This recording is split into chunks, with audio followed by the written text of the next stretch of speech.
Hello दोस्तों, study with concept के इस स्टडी प्लेटफॉर्म पर आपका बहुत बहुत स्वागत है। और साथ ही स्वागत है दोस्तों हमारी इस प्रीवियस ईयर क्वेश्चन पेपर की सीरीज़ में। दोस्तों, जैसा कि हम पॉलिटी के क्वेश्चन करा रहे थे आपको, तो आज स्टार्ट करते हैं। दोस्तों, पहला क्वेश्चन क्या कह रहा है? ये यूपीएससी 2018 में क्वेश्चन पूछा गया है। पहला क्वेश्चन है, ये क्या कह रहा है कि धन विधेयक के संबंध में निम्नलिखित में से कौन सा कथन सही नहीं है। हमसे पूछा है सही कौन सा नहीं है। दोस्तों, ये 2023 का जो प्री का पेपर लगा था उसमें भी धन विधेयक और वित्त विधेयक से क्वेश्चन आया था। तो कहने का मतलब है दोस्तों, धन विधेयक से क्वेश्चन आता ही आता है, क्योंकि धन विधेयक बहुत ही महत्वपूर्ण टॉपिक है दोस्तों। धन विधेयक और वित्त विधेयक। अब आपसे पूछा है कि धन विधेयक के संबंध में निम्नलिखित में से कौन सा कथन सही नहीं है। पहली बात हमको ये ध्यान रखनी दोस्तों, हमसे पूछा क्या गया है, यहाँ ध्यान से पढ़ना है। ऐसे पूछा है कि कौन सा सही नहीं है, ठीक है। तो पहला क्या कह रहा है कि किसी बिल विधेयक को धन विधेयक तब माना जाएगा जब उसमें केवल किसी कर के अधिरोपण, उन्मूलन, माफी, परिवर्तन या विनियमन के संबंधित प्रावधान हो। पहला कथन। दूसरा कथन क्या कह रहा है दोस्तों, बी ऑप्शन, धन विधेयक में भारत की संचित निधि एवं भारत की आकस्मिक निधि की अभिरक्षा से संबंध उपबंध होते हैं, ठीक है। तीसरा ऑप्शन क्या कह रहा है कि धन विधेयक भारत की आकस्मिक निधि से धन के विनियोजन से संबंधित होता है। अब देखो आप ये ऑप्शन को देखो, सी वाले को। इससे अगले को और देखते हैं हम। धन विधेयक भारत सरकार द्वारा धन के उधार लेने या कोई प्रत्याभूति देने के विनियमन से संबंधित है या होता है। तो कहने का मतलब क्या, आपको धन विधेयक के बारे में पता होना चाहिए। हमसे पूछा है कौन सा सही नहीं है। तो दोस्तों, पहले आपको बताओ धन विधेयक होता क्या है। मैं इसके बारे में आपको बताता हूँ, तब क्वेश्चन का हम आंसर करेंगे, ठीक है। तो हम बात करते हैं धन विधेयक, जिसे हम मनी बिल भी कहते हैं, जिसे हम मनी बिल भी कहते हैं दोस्तों, ठीक है। आपको बताता हूँ इसके बारे में ये होता क्या है। तो इसमें क्या क्या शामिल होता है। तो देखो, पहली बात तो आपको ये पता होना चाहिए कि धन विधेयक की जो परिभाषा है दोस्तों, धन विधेयक का क्या क्या आता है ऐसा। तो पहली बात तो आपको बताता हूँ कि जो धन विधेयक होता है, धन विधेयक जो होता है दोस्तों, इसमें क्या है दोस्तों, इसकी परिभाषा आर्टिकल 110 में बताई गई, ठीक है। अब इसमें क्या क्या शामिल होता है इसके बारे में बताता हूँ मैं आपको। तो देखो, मैं इधर ले लेता हूँ इस पीडीएफ को, इसके बारे में, क्योंकि इधर स्पेस नहीं है। धन विधेयक, इसमें क्या क्या शामिल होता है देखो। पहली बात यह आपको पता होना चाहिए, पहली बात क्या है दोस्तों, कि कर लगाना, कम करना या उसे बढ़ाना या उसको नियमित करना, और इसमें कोई परिवर्तन, इसमें से कोई भी परिवर्तन करना हो। एक तो ये चीज़ समझ लगती है, ठीक है। दूसरा क्या होता है धन विधेयक में दोस्तों, दूसरी बात है कि भारत सरकार की ओर से ऋण लेने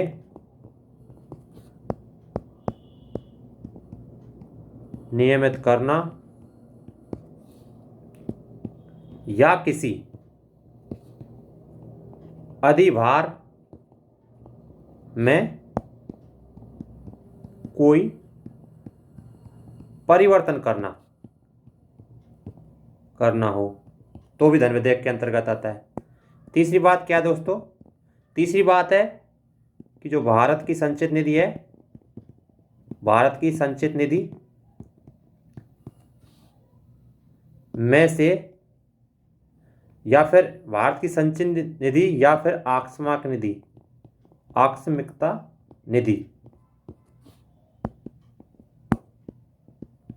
निधि में से कुछ कुछ धन डालना हो या निकालना हो, वो भी धन विधेयक के संबंध बात है दोस्तों। अगला क्या है, चौथा, ये धन विधेयक के बारे में बात चल रही है अभी। चौथा क्या है, जो भारत की संचित निधि है, भारत की संचित निधि में से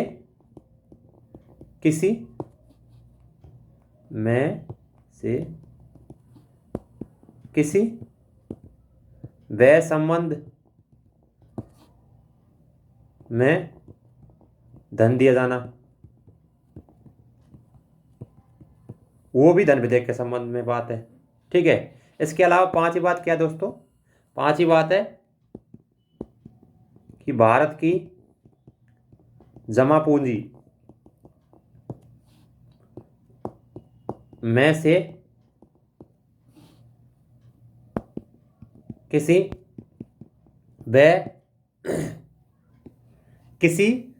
भी व्यक्ति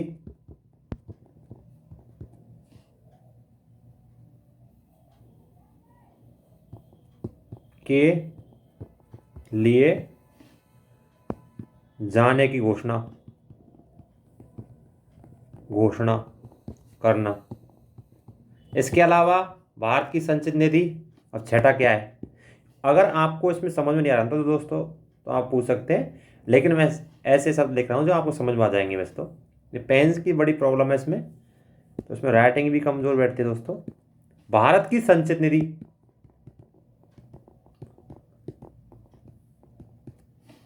तथा सार्वजनिक लेखों में धन जमा करना या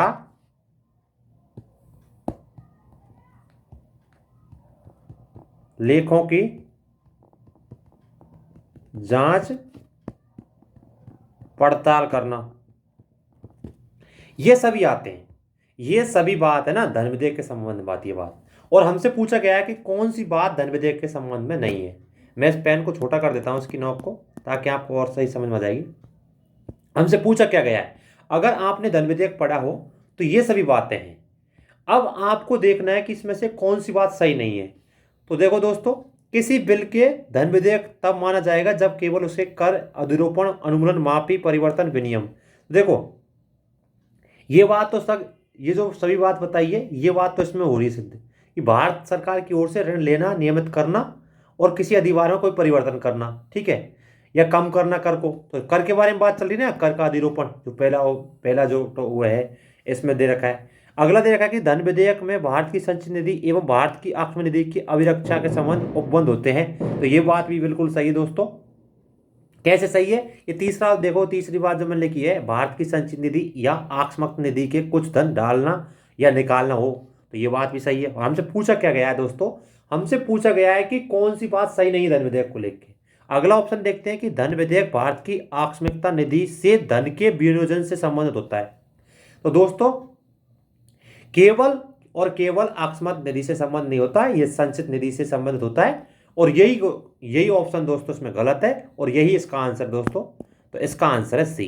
तो मेरा कहने का मतलब यह है दोस्तों, अगर आप क्वेश्चन को सॉल्व कर रहे हो तो आप ये देखिए कि कौन सा सही है, ये मत देखिए, ये देखिए कि कौन से गलत हैं और क्यों गलत है। तब तो आपको प्रीवियस ईयर क्वेश्चन पेपर करने का कोई मतलब है, क्वेश्चन को सॉल्व करने का कोई मतलब है, वरना कोई मतलब नहीं है दोस्तों। सच्चाई यही है। ठीक है दोस्तों, अगले क्वेश्चन को देखते हैं। मैं कलर चेंज कर लेता हूँ। ये दूसरे नंबर क्वेश्चन की बात चली दोस्तों, क्योंकि यहाँ जगह का अभाव था इसलिए मैंने इसको लिख दिया दोस्तों। ठीक है, अब देखो, अब बात कर रहे हैं हम दूसरे नंबर क्वेश्चन क्या कह रहा है। भारत की संसद के संदर्भ में निम्नलिखित में से कौन सी संसदीय समिति इसकी समीक्षा करती है और सदन को सूचित करती है कि जो नियम, विनियम, नियम, उपनियम, उपविधि आदि बनाने की शक्ति संविधान द्वारा प्रदत्त है या संसद द्वारा प्रत्यायोजित है, उनका कार्यपालिका द्वारा प्रत्यायोजन डेलीगेशन की परिधि के भीतर उचित प्रयोग हो रहा है। ये 2000 यूपीएससी के पेपर है 2018 का, उसके प्रीवियस क्वेश्चन पेपर उससे पूछा है। अब आपको एक चीज ध्यान रखनी दोस्तों, आपको संसदीय समितियां पढ़नी है और संसदीय समिति में यह पढ़ना है कि उसके सदस्य कौन होते हैं, उनका अध्यक्ष कौन होता है, कितने सदस्य होते हैं। अगर आप संसदीय समितियों को पढ़ेंगे तो दोस्तों इसका सीधा ही सीधा आंसर था, इसका सीधा आंसर था अधीनस्थ विधान संबंधी समिति। अब मैं आपको इसका सीधा आंसर क्यों बता रहा हूं, क्योंकि आपका यह होमवर्क है कि आज आप जो भी समितियां हैं संसदीय समितियां उन सबको पढ़िए और तब आप क्वेश्चन को करिए, तब आपको कोई मतलब है previous year question paper solve करने का, प्रीवियस क्वेश्चन सॉल्व करने का। क्योंकि हर चीज़ का अगर मैं सॉल्यूशन बता दूंगा तो आपको कोई होमवर्क नहीं रहेगा और आपको क्यूरियोसिटी होनी चाहिए कि हमको ये करना है, ठीक है। तो ये मैं आपको होमवर्क के लिए छोड़ रहा हूं, मैं इसका सीधा आंसर बता रहा हूं आपको, इसका बी आंसर है। अब आपको करना क्या है, आप आज जाके लक्ष्मीकांत में जाइए और पहले ये देखिए कि संसदीय समितियां कौन कौन सी हैं, उनके क्या क्या कार्य हैं और उनके कार्य के अलावा उसमें कौन कौन सदस्य होते हैं, क्या मंत्री सदस्य होता है कि नहीं होता, उसकी अध्यक्षता कौन करता है। तब तो आपको प्रीवियस क्वेश्चन जो है आपको सॉल्व करा रहा हूँ उससे कोई मतलब है, वरना कोई मतलब नहीं है दोस्तों। तब तो आपको क्वेश्चन जो मैं आपको करा रहा हूँ तब तो इसका फ़ायदा मिलेगा, वरना कोई फ़ायदा नहीं मिलेगा दोस्तों। तो अगला क्वेश्चन देखता हूँ। अगला क्वेश्चन क्या कह रहा है, इस क्वेश्चन को आपको करना है, ठीक है। मतलब मैंने आंसर तो बता दिया, इसका आंसर भी है, लेकिन आपको पता लगाना है कि कैसे भी है इसका आंसर, बाकी ऑप्शन आंसर क्यों नहीं। इससे आप क्या संसद समितियां भी पढ़ लेंगे, आपका रिवीजन भी हो जाएगा, ठीक है। अगला क्वेश्चन क्या कह रहा है दोस्तों, ये भी 2018 में क्वेश्चन पूछा गया है दोस्तों। क्या कह रहा है, निम्नलिखित कथनों पर विचार कीजिए और हमसे पूछा है कौन सा सही है कथन। क्वेश्चन दे रखा है, उसके ऑप्शन दे रखे हैं। पहला कथन क्या है, पहली लोकसभा में विपक्ष में सबसे बड़ा राजनीतिक दल स्वतंत्र पार्टी थी, पहली बात। दूसरी बात क्या है, इसमें दूसरे कथन क्या है, लोकसभा में नेता प्रतिपक्ष को सर्वप्रथम 1969 में मान्यता दी गई थी, ठीक है। अगला क्या कह रहा है, लोकसभा में यदि किसी दल के न्यूनतम 75 सदस्य न हो तो नेता को नेता प्रतिपक्ष के रूप में मान्यता नहीं मिल सकती। तो आपको पता ही होगा दोस्तों, इसके बारे में आपको पता होना चाहिए। ये उस टाइम शायद करंट का मुद्दा था नेता प्रतिपक्ष के संबंध में, तो ये उससे क्वेश्चन पूछ ले गया, लेकिन हमसे इसका स्टैटिक्स वाला पार्ट पूछा है। तो जैसा कि दोस्तों आपको पता होना चाहिए कि पहली लोकसभा का जो पहला लोकसभा में विपक्षी दल का जो बड़ा राजनीतिक दल था वो स्वतंत्र पार्टी ने होकर के सीपीआई था। तो आपको बताता हूं पहली बात क्या है दोस्तों इस क्वेश्चन में, कि पहली लोकसभा में जो सीपीआई थी वो विपक्ष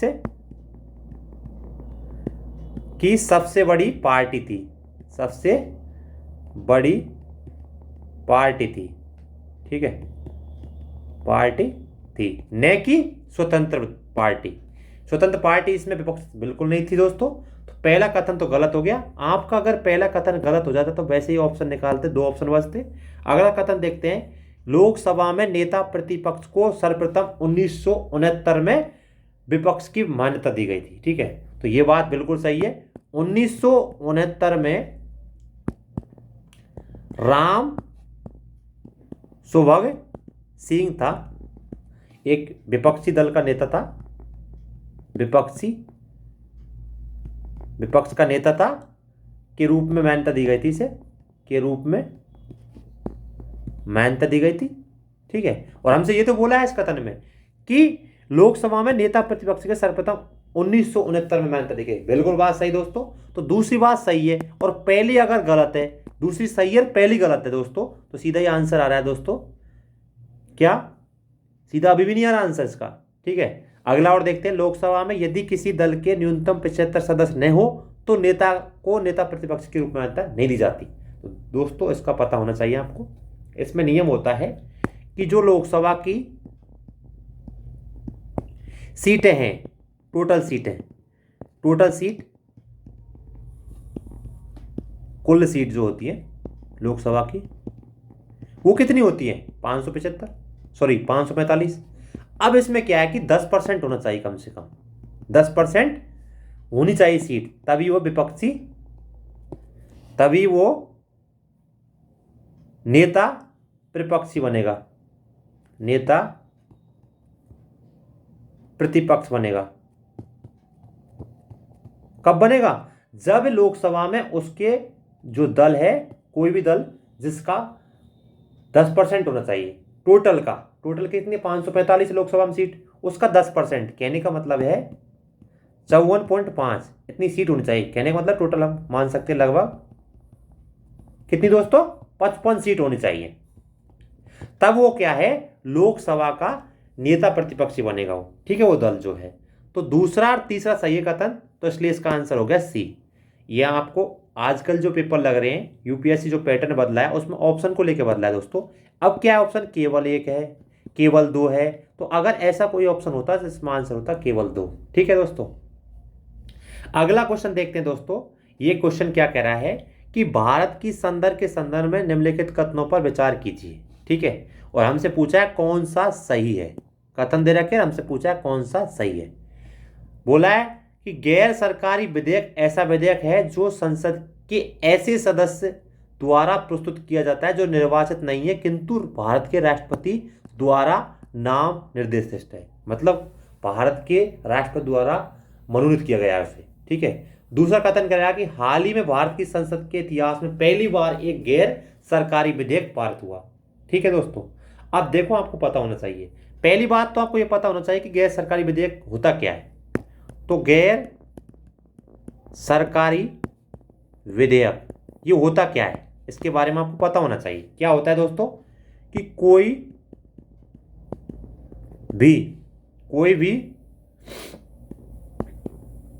कोई भी संसद सदस्य, जो संसद का सदस्य है, इसे प्रस्तुत कर सकता है।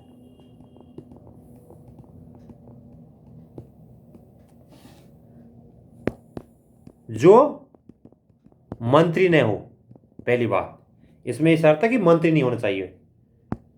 इसके लिए राष्ट्रपति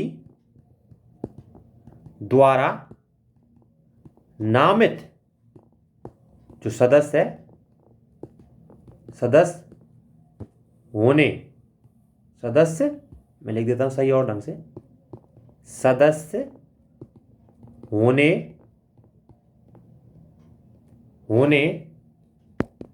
की आवश्यकता नहीं है इसके लिए। ठीक है, और इसमें क्या बोला है कथन पहले में कि राष्ट्रपति द्वारा नाम निर्दिष्ट होना चाहिए, मतलब मनोनीत किया जाना चाहिए। दूसरी बात इसमें क्या है दोस्तों, जो मंत्री, अगर मान ले मंत्री कोई प्रस्तुत कर रहा है किसी विधेयक को, प्रस्तुत किया जाने वाला विधेयक को, विधेयक जो है उसको सरकारी विधेयक कहते हैं। अगर कोई मंत्री विधेयक को प्रस्तुत कर रहा है तो सरकारी विधेयक कहते हैं। ठीक है, और दूसरी बात क्या है, दूसरा कथन क्या है दोस्तों, तो पहला कथन तो हो गया गलत। ठीक है, दूसरा कथन क्या है कि हाल ही में भारत की संसद के इतिहास में पहली बार, ये बिल्कुल गलत है दोस्तों, पहली बार नहीं था। भारतीय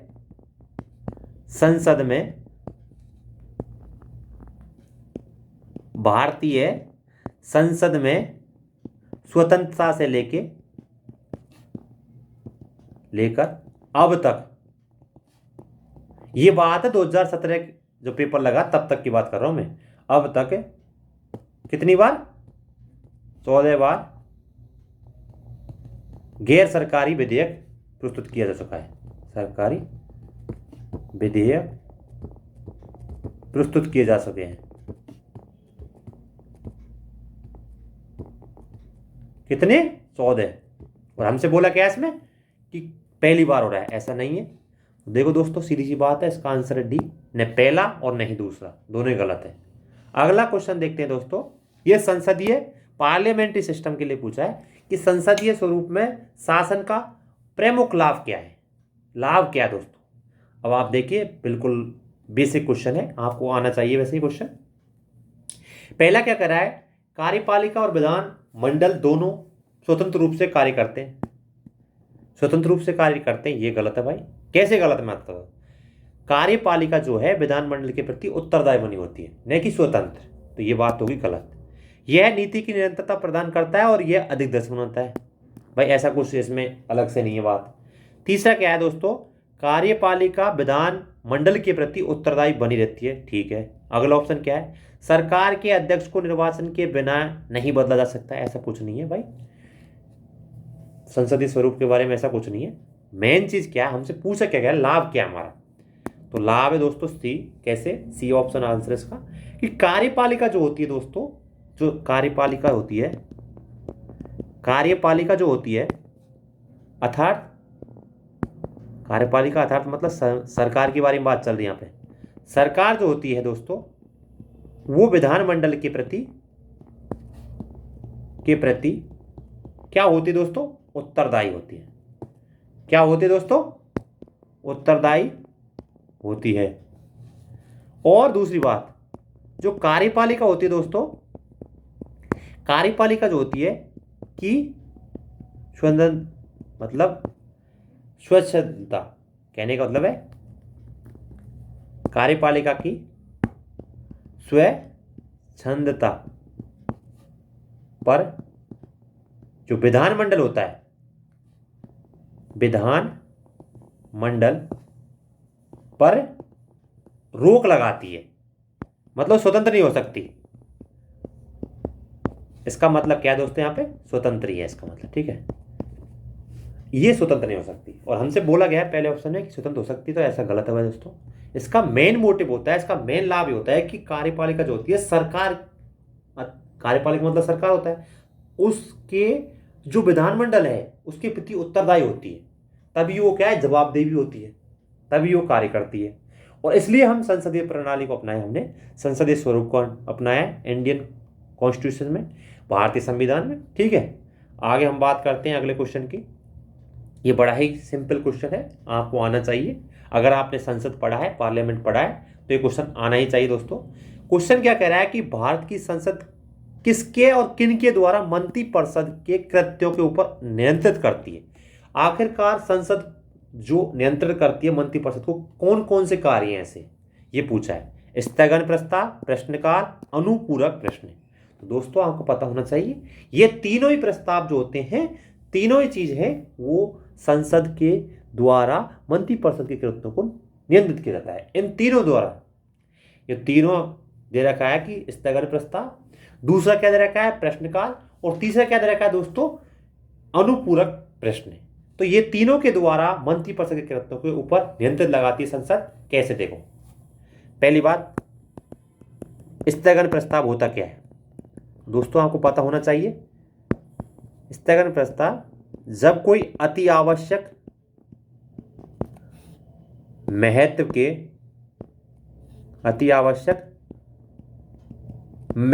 के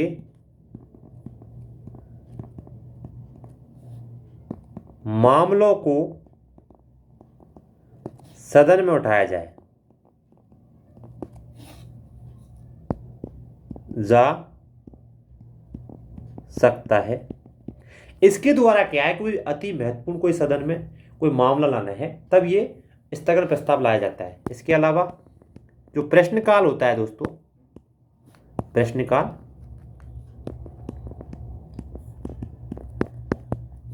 क्या है, इसके दौरान जो प्रश्नकाल होता है उसके दौरान क्या होता है, इसके दौरान मूल प्रश्न के उत्तर से संबद्ध अनुपूरक प्रश्न पूछ सकते हैं, पहली बात। ठीक है, और जिसका जवाब सरकार को देना पड़ता है। तो कहने का मतलब है कि संसद द्वारा मंत्रिपरिषद के कृत्यों को किस प्रकार नियंत्रित किया जाता है, स्थगन प्रस्ताव, प्रश्नकाल और अनुपूरक प्रश्न के द्वारा। ठीक है, तो ये इसका आंसर दोस्तों डी, 1, 2 और 3 तीनों ही आंसर है इसका। ठीक है, अगला क्वेश्चन देखते हैं दोस्तों। कह रहा है निम्नलिखित कथनों पर विचार कीजिए, और हमसे पूछ रहा है सही कौन सा है। लोकसभा अथवा राज्य कि विधानसभा के निर्वाचन में जीतने वाले उम्मीदवार को निर्वाचित घोषित किए जाने के लिए किए गए मतदान का कम से कम 50% होना चाहिए, ये बोला है। दूसरा, भारत के संविधान में अधिकथित उपबंधों के अनुसार लोकसभा में अध्यक्ष का पद बहुमत वाले दल को जाता है तथा उपाध्यक्ष का पद विपक्ष को जाता है। तो दोस्तों, आपको पता होना चाहिए इस बारे में, क्या पता होना चाहिए कि ये दोनों बात गलत है। कैसे गलत है मैं आपको बताऊं। पहली बात कह रहा है कि लोकसभा राज्य की विधानसभा का निर्वाचन होता है तो उम्मीदवार कम से कम 50% होना चाहिए। तो दोस्तों, हमारे यहाँ क्या है दोस्तों, बहुलवादी व्यवस्था अपनाई गई है चुनावों को लेके। ये क्या होती है? ये होती है दोस्तों first past the post system. जो सबसे ज्यादा मत प्राप्त करेगा, जो सबसे ज्यादा चुनाव में मतलब क्या बोलते हैं वोट प्राप्त करेगा, तो वही विजेता होगा। तो इसमें कोई ऐसा नहीं बोला कि 50% ही होना चाहिए। तो ये बात तो गलत है दोस्तों। और हमसे पूछा कौन सा सही है, तो एक गलत हो गया। दूसरा कथन क्या कह रहा है कि भारत के संविधान में अधिक कथित उपबंधों के अनुसार लोकसभा में अध्यक्ष का जो पद होता है बहुमत दल का होना चाहिए और उपाध्यक्ष का पद है वो विपक्ष का नेता होना चाहिए उसमें। तो ये बात बिल्कुल गलत है दोस्तों। ये कोई संविधान में बात नहीं की गई है इस बारे में। हाँ, ये बात सही है कि ये ऐसा सिस्टम अपनाया गया है हमारे द्वारा, लेकिन ये संवैधानिक नहीं है, संवैधानिक प्रावधान नहीं है दोस्तों, ये परंपरा है, प्रावधान नहीं है, बल्कि ये परंपरा है जिस पर हम चले आ रहे हैं आजकल, परंपरा है। तो ये कोई संविधान में नहीं कहता है इस बारे में, ठीक है, ऐसा हम मानते हैं, परंपरा बना दी हमने इसलिए इसका आंसर दोस्तों डी है। हमसे पूछा है कौन से कथन सही है, तो दोनों ही कथन गलत है इस बारे में, ठीक है। अगला क्वेश्चन देखते हैं दोस्तों, निम्नलिखित कथनों पर कौन सा कथन सही है, और हमसे पूछा है सही उत्तर चुनिए। पहला कथन क्या है, लोकसभा में लंबित कोई विधेयक उसके सत्रावसान के व्यपगत या लैप्स हो जाता है, ठीक है। अगला, राज्यसभा में लंबित कोई विधेयक जिसे लोकसभा ने पारित नहीं किया है, लोकसभा का विघटन होता है तो व्यपगत नहीं होगा, ये बोला है। तो पहली बात, लोकसभा में लंबित कोई विधेयक होता है सत्रावसान के व्यपगत हो जाता है, ऐसा नहीं है दोस्तों, व्यपगत नहीं होता। अगर लोकसभा में लंबित है कोई विधेयक और सत्रावसान हो रहा है तो लैप्स नहीं होता, मतलब लैप्स नहीं होता, और इसमें दे रखा है होता है, तो ये बात गलत है। अगली बात क्या कर रहा है, दूसरा कथन, राज्यसभा में लंबित कोई विधेयक जिसे लोकसभा ने पारित कर दिया हो, लोकसभा ने पारित नहीं किया है और लोकसभा का विघटन हो जाता है, विघटन नहीं होगा, तो ये बात बिल्कुल सही है दोस्तों। इसलिए इसका आंसर दोस्तों बी है। आप अगर विधेयक पढ़ेंगे कि लोकसभा का विघटन हो जाएगा तब उसके विधेयक पर क्या प्रभाव पड़ेगा, ऐसे राज्यसभा का, क्योंकि राज्यसभा का भी विघटन नहीं होता, आपको पता है इस बात को, राज्यसभा का विघटन नहीं होता, ठीक है, लेकिन हमसे बोला है कि विधेयकों पर क्या प्रभाव पड़ेगा। तो ये आप जब पढ़ेंगे, संसद पढ़ेंगे, तो उसमें आप पाएंगे कि लोकसभा के बारे में, राज्यसभा के बारे में पढ़ेंगे, तब ये चीज आएंगी दोस्तों। इसलिए इसका आंसर दोस्तों 2 है, केवल बी एस का आंसर केवल 2, ठीक है। आगे हम बात करते हैं दोस्तों, एक 2016 में पूछा गया क्वेश्चन है, अच्छा क्वेश्चन दोस्तों, कि राष्ट्र हित में भारत की संसद राज्य सूची के किसी विषय पर विधिक शक्ति प्राप्त कर लेती है यदि उसके लिए एक संकल्प हो। तो मैं आपको बताता हूं दोस्तों, अगर मैं इसके बारे में बताता हूं, अगर मान ले केंद्रीय संसद जो है राष्ट्रीय हित में कोई राज्य सूची का विषय है, राज्य सूची में किसी भी विषय पर कानून बना सकती है, पहली बात तो। और ये बात कहां कही गई हमसे, ये आर्टिकल 249 में बात कही गई है। अगर संसद को राष्ट्रीय हित में राज्य सूची का कोई मामला है, उसके संबंध में कानून बनाना है, के संबंध में कानून बनाना है, तो उसे क्या करना होगा। तो दोस्तों उसे राज्यसभा के द्वारा अपने उपस्थित और मतदान करने वाले सदस्यों में कम से कम 2/3 बहुमत पारित करना होगा। केवल राज्यसभा में बात कर रहे हैं यहाँ पे, राज्यसभा से पूछा हमसे क्वेश्चन राज्यसभा के बारे में, और राज्यसभा में ही होगा क्योंकि राज्यसभा कहने का मतलब राज्य सूची का विषय है, और राज्य सूची के विषय पर कानून बनाने का अधिकार राज्यसभा का होता है, क्योंकि राज्यों का प्रतिनिधित्व कौन करती है? राज्यसभा करती है। लोकसभा क्या है? लोकसभा राज्यों का प्रतिनिधित्व करती है, राज्यों का प्रतिनिधित्व नहीं करती लोकसभा, वो जनता का प्रतिनिधित्व करती है।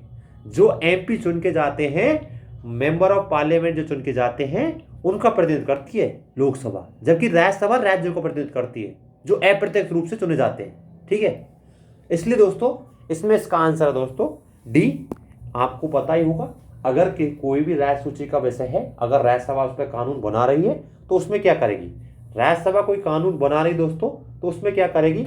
राज्यसभा अगर कानून बना रही तो उसमें सबसे बेस्ट है कि वो उपस्थित एवं मतदान देने वाले सदस्यों में कम से कम 2/3 बहुमत से पारित करेगी उस विधेयक को, तब जाके वो राज्य सूची का विषय कानून बन जाएगा उस पर। ठीक है दोस्तों, तो इसमें 249 आर्टिकल है, उसमें ये बात कही गई दोस्तों, इसलिए आपको पता भी होना चाहिए। ठीक है, अगला बात करते हैं हम दोस्तों, निम्नलिखित कथनों में से विचार कीजिए। कौन कौन से कथन है उस पर विचार करना है। ठीक है, राज्यसभा में धन विधेयक को अस्वीकार करने या संशोधित करने की शक्ति निहित नहीं है। किसमें? राज्यसभा में। ठीक है, इसका मतलब क्या है कि राज्यसभा में धन विधेयक को अस्वीकार करने या संशोधित करने की कोई शक्ति नहीं है, ये बोला है राज्यसभा के लिए। ठीक है, अगला कथन क्या है दोस्तों? राज्यसभा अनुदानों की मांगों पर मतदान नहीं कर सकती। ठीक है, राज्यसभा में वार्षिक वित्तीय विवरण का चर्चा नहीं हो सकती, ये कथन दे रखे हमसे बोला है कि पहला, दूसरा, तीसरा कौन सा कथन सही है या गलत है। तो केवल पहला, केवल दूसरा, पहला और दूसरा, केवल दूसरा तीसरा, और केवल 1, 2 और 3, तीनों के लिए। अब देखो आपको पता क्या होना चाहिए।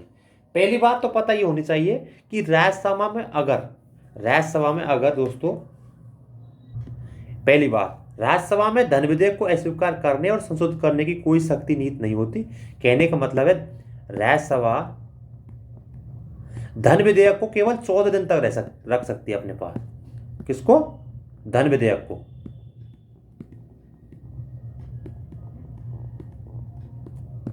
चौदह दिन तक